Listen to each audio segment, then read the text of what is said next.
नमस्कार, मैं हूं विनोद कुमार शुक्ला। अड्डा पर आपका स्वागत है। अमेरिका के राष्ट्रपति डोनाल्ड ट्रंप और यूक्रेन के राष्ट्रपति जेलेंस्की के बीच जिस तरह की बातचीत की वीडियो सोशल मीडिया से लेकर के मीडिया प्लेटफॉर्म पर नज़र आ रही है, वो किसी एक वार को रोकने से ज़्यादा एक स्ट्रीट फाइट में बदलती हुई दिख रही है। किसी भी सॉवरेन स्टेट के हेड ऑफ स्टेट्स का इस तरह से बात करना न केवल उन देशों के लिए बल्कि ग्लोबल कम्युनिटी के लिए कितना अहम या कितना महत्वपूर्ण या कितना ख़राब हो सकता है, इसको ज़रूर देखा जाना चाहिए। जिस तरह से यूएस प्रेसिडेंट ने या वाइस प्रेसिडेंट वाज ने जिस तरह से जेलेंस्की से बात की, फिर जेलेंस्की ने गिनाया कि 2014 से लेकर अभी तक यूएस प्रेसिडेंट्स जो हैं वो कोशिश करते रहे लेकिन कुछ हो नहीं पाया और रसिया उनके एरियाज़ को ऑक्यूपाई करता जा रहा है। इसमें दो तीन एस्पेक्ट्स हैं, उनको समझने की कोशिश करते हैं। पहला तो ये कि क्या दो सॉवरेन स्टेट्स के लीडर्स को इस तरह से बात करनी चाहिए, क्या इसे डिप्लोमेसी कहते हैं, क्या डिप्लोमेटिक टॉक्स ऐसे ही होती हैं ओपन प्लेटफॉर्म पर। दूसरा ये कि जब पीस टॉक्स हो रही हो, किसी तरह की वॉर रोकने की बात हो रही हो और एक बड़ा देश जिस पर आपकी निर्भरता हो उस पर उसको आप क्या इस तरह से रिस्पॉन्ड करते हैं, दूसरा एस्पेक्ट।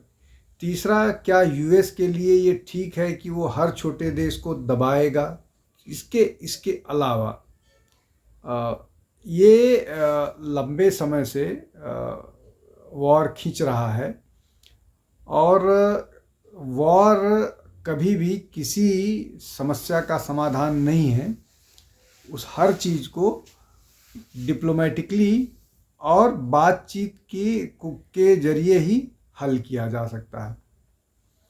अब इसमें नाटो की भूमिका को लेकर के, यूरोपियन कंट्रीज़ की भूमिका को लेकर के बहुत सारे संदेह हैं कि किस तरह से यूरोपियन कंट्रीज़ जो हैं वो जेलेंस्की को या यूक्रेन को इस्तेमाल कर रहा है इस पूरे मामले में। और उसमें जो रशिया के खिलाफ जहाँ पर बहुत सारे यूरोपियन कंट्रीज सीधे तौर पर कुछ नहीं कर सकते हैं तो यूक्रेन का इस्तेमाल किया जा रहा है। उसमें बहुत सारे और फैक्टर्स हैं, तेल का एक बड़ा फैक्टर है।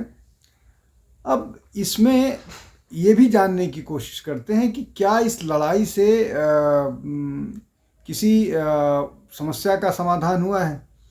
रशिया अपनी इकॉनमी को डैमेज कर रहा है, उससे ज़्यादा डैमेज यूक्रेनियन इकॉनमी को हो रहा है। भारत से उसके व्यापारिक रिश्ते थे वो पूरी तरह से ठप पड़े हुए हैं। बहुत सारे स्टूडेंट्स को किस तरह से भाग करके आना पड़ा था। टेरिटोरियल लॉस को रोकने के लिए ही यूक्रेन ने ये रेसिस्ट करना शुरू किया था, लेकिन टेरिटोरियल लॉस उसको ऑलरेडी हो चुका है। लाखों लोग उसमें अब तक प्रभावित हुए हैं। तो इस पूरे मामले में यूक्रेन को ना कुछ हासिल हुआ है। टेरिटरी के नाम पर अगर कहा जाए तो रशिया को हासिल हुआ है। रशिया ने ये भी कहा है कि वो सीज फायर के लिए कोई भी टेरिटरी जो उन्होंने ऑक्यूपाई की है उसको कंसीड नहीं करेंगे, उसको छोड़ेंगे नहीं। तो उस परिस्थिति में यूक्रेन को आगे क्या नज़र आता है, जब वो लगातार अब तक रिसीविंग एंड पर रहा है, लगातार वो नुकसान के झेलता रहा है, तो क्या यूरोपियन कंट्रीज़ की मदद से वो लड़ाई ज़रूर जारी रख सकता है। इसलिए कि इतने दिनों तक लड़ाई यूक्रेन के अकेले का बस का नहीं है। ये सबको मालूम है कि उसमें यूएस एड भी शामिल है, उसमें यूरोपियन कंट्रीज़ की मदद भी शामिल है।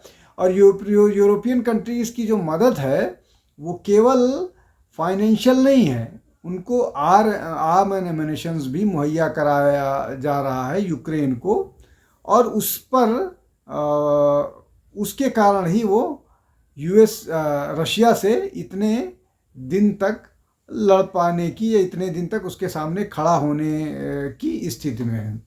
अब इसमें जो जो इश्यूज हैं, एक तो इसमें महत्वपूर्ण बात यह है कि शायद अमेरिकी प्रेसिडेंट कुछ ज़्यादा ही जल्दी में है। वो बहुत जल्दी अपने यहाँ से इलीगल इमिग्रेंट्स को दूसरे देश में उनके देशों में भेज देना चाह रहे हैं। वो बहुत जल्दी रशिया और यूक्रेन का झगड़ा निपटा देना चाह रहे हैं। वो बहुत जल्दी गाज़ा का मामला सॉल्व कर देना चाह रहे हैं। ये जो वॉर हैं और ये जो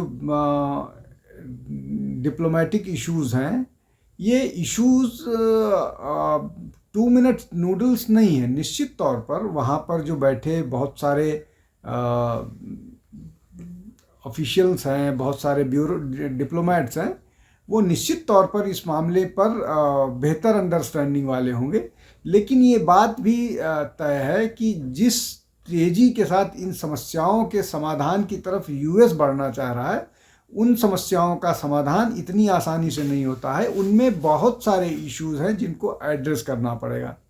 गाज़ा को वो खुद अपने कब्ज़े में लेना चाहते हैं, वहाँ उसको डेवलप करना चाहते हैं। यहाँ पर उन्होंने रशिया और यूक्रेन के वॉर में वो सीधे तौर पर यूएन में जो वो हुआ है उसमें रशिया के साथ खड़े नज़र आ रहे हैं। ये अपने आप में एक नया अजब तरह का डेवलपमेंट दिख रहा है, जहाँ पर किसी ज़माने में जो बाईपोलर जब वर्ल्ड हुआ करता था, अमेरिका और रशिया हुआ करता था, तब वो दोनों एक दूसरे के अलग खड़े होते थे। लेकिन अब इस पूरी लड़ाई में अमेरिका जो है वो रूस के साथ नज़र आ रहा है। अब अमेरिका रूस के साथ नज़र आ रहा है, वो इसलिए रूस के साथ नज़र आ रहा है कि वो इस मामले में चाइना को किनारे करना चाहता है, या वो यूरोप के बहुत सारे कंट्रीज़ को मैसेज देना चाहता है। ये सारे फैक्टर्स हैं जो इस पूरी मुहिम में, और जिस तरह से जेलेंस्की और